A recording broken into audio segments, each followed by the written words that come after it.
Silence is powerful. Writer and activist Susan Sontag said, "Silence remains, inescapably, a form of speech." And like speech, silence can have both positive and negative implications. Silence is not nothing.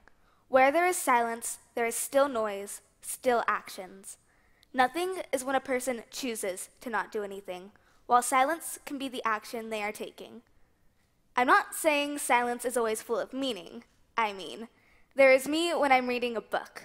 If someone asks what I'm reading, I usually choose to stay silent and show them the cover of the book so that they can read the title themselves. When I'm silent in this case, I'm the only one benefiting because I don't have to stop reading and I don't have to talk to anyone or say anything.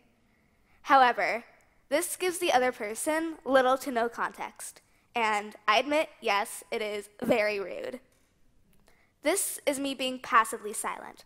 There are two forms of silence, passive and active. Passive silence is a way to avoid inconvenience and escape conflict, thus making it more self-centered. When someone is passively silent, that silence benefits themselves. In this scenario, I have taken myself out of the conversation. Instead of leaning in, I have leaned away. On the other hand, those who are actively silent are silent for a cause, and their silence is a purpose, a statement to be said with no words. This form of silence is still a part of the conversation, and even can motivate the conversation itself. On March 24th, 2018, during the March for Our Lives, Emma Gonzalez was silent, actively silent.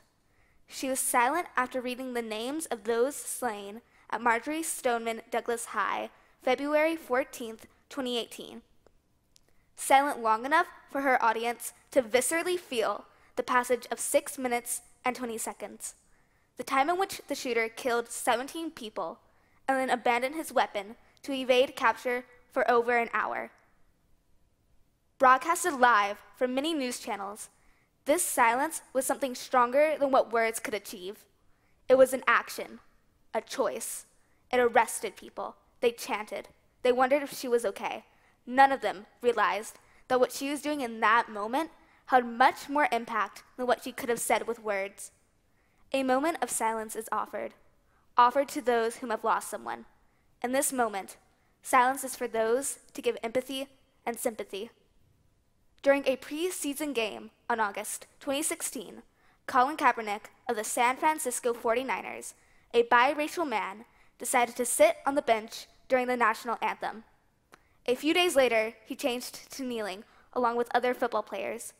The backlash was terrible. It resulted in Kaepernick losing his job. He was accused of disrespecting America and the people who fight for America. What no one really takes into consideration is that he was doing this for a cause. It was his silent protest that what people were fighting for was not really happening.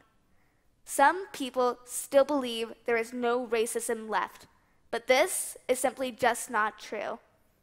For everyone who has been silent because they have been wronged, people are screaming, "Speak up, say something."